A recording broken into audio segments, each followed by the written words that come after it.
ଓଡ଼ିଶା ଶିକ୍ଷା ସଂଯୋଗ ବଲାଙ୍ଗୀର ତରଫରୁ ସମସ୍ତଙ୍କୁ ସ୍ୱାଗତ ଜଣାଉଛି।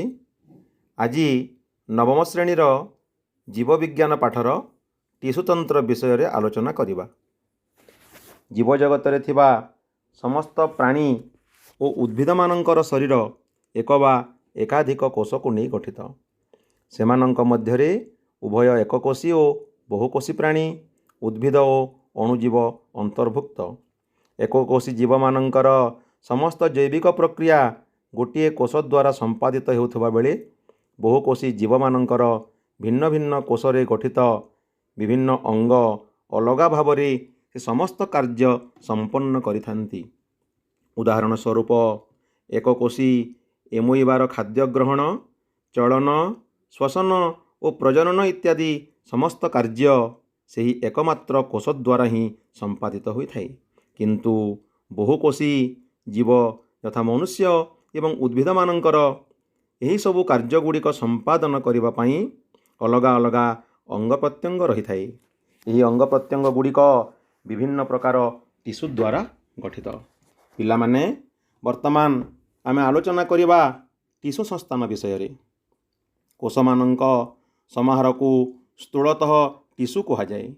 ବୈଜ୍ଞାନିକ ଫାଙ୍କ ମତରେ ସମଜାତୀୟ କୋଷରୁ ଉତ୍ପନ୍ନ ଓ ଏକ ପ୍ରକାରର କାର୍ଯ୍ୟ ସମ୍ପନ୍ନ କରୁଥିବା କୋଷମାନଙ୍କର ସମାହାରକୁ ଟିସୁ କୁହାଯାଏ। ତେଣୁ ସମଜାତ ଓ ସମଗଠନ ବିଶିଷ୍ଟ ଅନେକ ଟିସୁ ସାମୂହିକ ଭାବରେ ଶରୀରର ଏକ ନିର୍ଦ୍ଦିଷ୍ଟ କାର୍ଯ୍ୟ ସମ୍ପାଦନ କରୁଥିଲେ ତାହାକୁ ଏକ ଅଙ୍ଗ କୁହାଯାଏ। ଉଦାହରଣ ସ୍ୱରୂପ ହୃତ୍ପିଣ୍ଡ, ଯକୃତ, ପାକସ୍ଥଳୀ ଇତ୍ୟାଦି। ସେହିପରି ପତ୍ର, କାଣ୍ଡ, ଚେର ଇତ୍ୟାଦି ଉଦ୍ଭିଦ ଶରୀରର ବିଭିନ୍ନ ଅଙ୍ଗ ଅଟେ। କେତେକ ଅଙ୍ଗ ମିଶି ଏକ ଅଙ୍ଗ ସଂସ୍ଥାନ ଗଠନ କରନ୍ତି। ଏହି ଅଙ୍ଗ ସଂସ୍ଥାନ ସାଧାରଣତଃ ପ୍ରାଣୀମାନଙ୍କ ଶରୀରରେ ପରିଲକ୍ଷିତ ହୋଇଥାଏ, ଯଥା ରକ୍ତ ସଞ୍ଚାଳନ ସଂସ୍ଥାନ, ପରିପାକ ସଂସ୍ଥାନ, ରେଚନ, ଶ୍ୱସନ ଇତ୍ୟାଦି। ଅଙ୍ଗ ସଂସ୍ଥାନ ଗୁଡ଼ିକର ସମାହାରରେ ଜୀବ ଶରୀରର ଗଠନ ସମ୍ଭବ ହୋଇଥାଏ। କିନ୍ତୁ ଆମେ ଏଠାରେ କେବଳ ଟିସୁ ବିଷୟରେ ଆଲୋଚନା କରିବା। ସାଧାରଣତଃ ଟିସୁକୁ ଉଦ୍ଭିଦ ଟିସୁ ଓ ପ୍ରାଣୀ ଟିସୁ ଦୁଇ ଭାଗରେ ଏହିପରି ବିଭକ୍ତ କରାଯାଇଥାଏ। ପ୍ରାଣୀମାନଙ୍କ କୋଷରେ କୋଷ ଭିତ୍ତି ଥାଏ ନାହିଁ, ତେଣୁ ସେମାନଙ୍କ ଟିସୁର ଗଠନ ଓ କାର୍ଯ୍ୟପ୍ରଣାଳୀ ଉଦ୍ଭିଦ ଟିସୁଠାରୁ ସମ୍ପୂର୍ଣ୍ଣ ଭିନ୍ନ ଅଟେ। ବର୍ତ୍ତମାନ ଆମେ ଆଲୋଚନା କରିବା ଉଦ୍ଭିଦ ଟିସୁ ବିଷୟରେ। ଉଦ୍ଭିଦ ଶରୀର ବିଭିନ୍ନ ପ୍ରକାର କୋଷର ଏକ ସମାହାର ଅଟେ। ଏକକୋଷୀ ଉଦ୍ଭିଦ ଯଥା କ୍ଲୋରେଲା ଏବଂ ଅନେକ ଶୈବାଳ ଜାତୀୟ ଉଦ୍ଭିଦମାନଙ୍କର ଗୋଟିଏ କୋଷରେ ଗଠିତ। ଏହି ଏକ କୋଷଟି ଜୀବର ଜୀବନ ଧାରଣ ପାଇଁ ଆବଶ୍ୟକ ସମସ୍ତ କାର୍ଯ୍ୟ କରିଥାଏ। କିନ୍ତୁ ଉଚ୍ଚ ଶ୍ରେଣୀର ଉଦ୍ଭିଦମାନଙ୍କର ଶରୀର ଭିନ୍ନ ଭିନ୍ନ ଅଂଶ ବିଭିନ୍ନ ପ୍ରକାର କୋଷକୁ ନେଇ ଗଠିତ। ତେଣୁ ସେ ସମସ୍ତ ଅଂଶଗୁଡ଼ିକର ଗଠନ ଓ କାର୍ଯ୍ୟନିର୍ବାହୀ ସାମର୍ଥ୍ୟ ମଧ୍ୟ ଭିନ୍ନ ଭିନ୍ନ ଅଟେ। ଉଚ୍ଚ ଶ୍ରେଣୀୟ ଉଦ୍ଭିଦମାନଙ୍କ ଠାରେ ବିଭିନ୍ନ ପ୍ରକାର ଟିସୁ ଦେଖାଯାଏ। ସେମାନଙ୍କର ଆକାର, ସ୍ଥାନ, କାର୍ଯ୍ୟ ଏବଂ ବିକାଶକୁ ଆଧାର କରି ଟିସୁକୁ ସାଧାରଣତଃ ଦୁଇଟି ମୁଖ୍ୟ ଭାଗରେ ବିଭକ୍ତ କରାଯାଇପାରେ। ମେରିଷ୍ଟେମେଟିକ୍ ଟିସୁ, ଅନ୍ୟଟି ହେଲା ସ୍ଥାୟୀ ଟିସୁ। ପିଲାମାନେ, ବର୍ତ୍ତମାନ ଆମେ ଆଲୋଚନା କରିବା ମେରିଷ୍ଟେମେଟିକ୍ ଟିସୁ ବିଷୟରେ। ଉଦ୍ଭିଦର ଜୀବନଚକ୍ରରେ ଯୁଗ୍ମଜର ବିଭାଜନ ଘଟି ଭ୍ରୂଣ ସୃଷ୍ଟି ହୁଏ। ପ୍ରାରମ୍ଭିକ ଅବସ୍ଥାରେ ଭ୍ରୂଣର ସମସ୍ତ କୋଷ ବିଭାଜନକ୍ଷମ। ପରେ ପରେ ଭ୍ରୂଣକୋଷର କେତେକ ଅପତ୍ୟ କୋଷରେ ଏହି ବିଭାଜନ କ୍ଷମତା ବଳବତ୍ତର ରହିବା ଯୋଗୁଁ ଉଦ୍ଭିଦର ବୃଦ୍ଧି ସମ୍ଭବ ହୋଇଥାଏ। ତେଣୁ ଭ୍ରୂଣ ଟିସୁ ଏବଂ ତାହାର ବିଭାଜନକ୍ଷମ ଅପତ୍ୟ କୋଷମାନ ମୁଖ୍ୟତଃ ମେରିଷ୍ଟେମେଟିକ୍ ଟିସୁର ଅନ୍ତର୍ଭୁକ୍ତ ଅଟନ୍ତି। ଏଗୁଡ଼ିକର ବିଭାଜନ କ୍ଷମତା ମୃତ୍ୟୁ ପର୍ଯ୍ୟନ୍ତ ବଳବତ୍ତର ରହିଥାଏ। ଏହି ଟିସୁରୁ ଉଦ୍ଭିଦର ସମସ୍ତ ପତ୍ର, ଚେର, ଡାଳ, ଫୁଲ ଇତ୍ୟାଦି ସୃଷ୍ଟି ହୋଇଥାଏ। ତେଣୁ ମେରିଷ୍ଟେମେଟିକ୍ ଟିସୁ ଥିବା ସ୍ଥାନକୁ କ'ଣ କୁହାଯାଏ? ମେରିଷ୍ଟେମ୍ କୁହାଯାଏ। ସେହି ମେରିଷ୍ଟେମେଟିକ୍ ଟିସୁର କ'ଣ ସବୁ ଗୁଣ ଅଛି ତା ବିଷୟରେ ଆମେ ଜାଣିବା। ଏହି ପ୍ରକାରର ଟିସୁ କୋଷ ଜୀବନ୍ତ କୋଷ ସମୂହକୁ ନେଇ ଗଠିତ।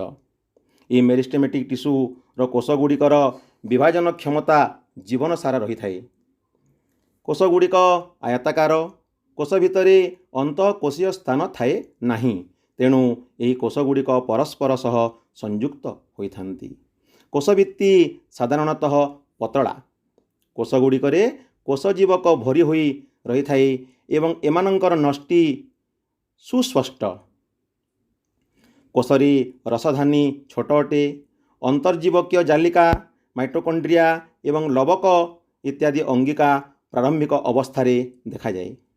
ଏମାନଙ୍କର କୋଷଗୁଡ଼ିକର ବିପାଚନ ପ୍ରକ୍ରିୟା ଖୁବ୍ ତୀବ୍ର ଅଟେ। ବର୍ତ୍ତମାନ ଆମେ ଦେଖିବା ମେରିଷ୍ଟେମେଟିକ୍ ଟିସୁର ପ୍ରକାରଭେଦ। ସ୍ଥାନ, ଆକାର ଏବଂ ବୃଦ୍ଧି ଇତ୍ୟାଦି ବିଶେଷରେ ମେରିଷ୍ଟେମେଟିକ୍ ଟିସୁ ବିଭିନ୍ନ ପ୍ରକାର ହୋଇଥାଏ। ସେମାନଙ୍କର ବିକାଶ ଅନୁଯାୟୀ ଏହାକୁ ଦୁଇ ଭାଗରେ ବିଭକ୍ତ କରାଯାଏ।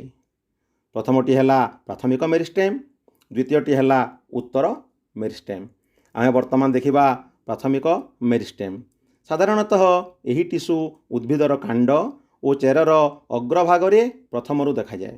ଏହାର ବିଭାଜନ ଦ୍ୱାରା କାଣ୍ଡ ଓ ଚେରର ବୃଦ୍ଧି ହେବା ସଙ୍ଗେ ସଙ୍ଗେ ଶାଖା ଓ ପ୍ରଶାଖା ମଧ୍ୟ ସୃଷ୍ଟି ହୋଇଥାଏ। ଉତ୍ତର ମେରିଷ୍ଟେମ୍। ଏହି ଟିସୁ ଉଦ୍ଭିଦରେ ପ୍ରଥମରୁ ଥାଏ ନାହିଁ ଏବଂ ଏହା ଏକବୀଜପତ୍ରୀ ଉଦ୍ଭିଦରେ ମୋଟେ ଦେଖାଯାଏ ନାହିଁ। ପ୍ରାଥମିକ ମେରିଷ୍ଟେମେଟିକ୍ ଟିସୁରୁ ଉତ୍ପନ୍ନ କେତେକ ସ୍ଥାୟୀ ଟିସୁ ପୁଣି ବିଭାଜନକ୍ଷମ ହୋଇ ଉତ୍ତର ମେରିଷ୍ଟେମ୍ ଟିସୁ ସୃଷ୍ଟି କରନ୍ତି। ଏହା ବିକାଶର ପରବର୍ତ୍ତୀ ଅବସ୍ଥାରେ ହେଉଥିବା ଯୋଗୁଁ ଏହାକୁ ଦ୍ୱିତୀୟକ ମେରିଷ୍ଟେମ୍ ବା ଦ୍ୱିତୀୟକ ଟିସୁ ବୋଲି କୁହାଯାଏ।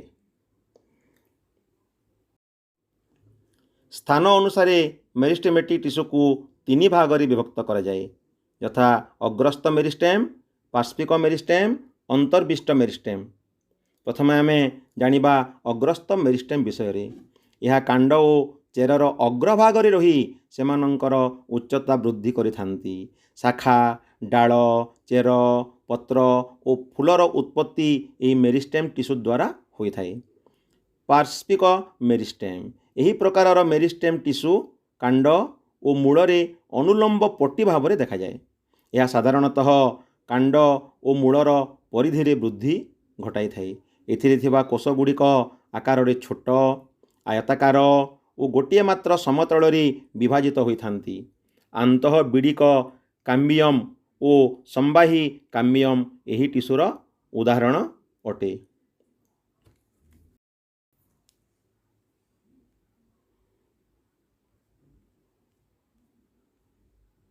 ବର୍ତ୍ତମାନ ଆମେ ଜାଣିବା ଅନ୍ତର୍ବିଷ୍ଟ ମେରିଷ୍ଟେମ୍ ବିଷୟରେ। ଏହି ଟିସୁ ସାଧାରଣତଃ ଏକବୀଜପତ୍ରୀ ଉଦ୍ଭିଦମାନଙ୍କ କାଣ୍ଡରେ ଥିବା ଗଣ୍ଠି ଉପରେ ଓ ସମସ୍ତ ପତ୍ର ଡେମ୍ଫର ମୂଳରେ ରହିଥାଏ। ଏହି ଟିସୁରେ ଥିବା କୋଷମାନଙ୍କର ବିଭାଜନ ଦ୍ୱାରା ଗଣ୍ଠି ଉପର ପବର ଲମ୍ବରେ ବୃଦ୍ଧି ଘଟିଥାଏ। ପବ ଏହିଠାରେ ନରମ ହୋଇଥିବାରୁ ତାହା ପତ୍ରର ବକଳ ଦ୍ୱାରା ଆଚ୍ଛାଦିତ ହୋଇ ଭାଙ୍ଗିଯିବାରୁ ରକ୍ଷା ପାଇଥାଏ।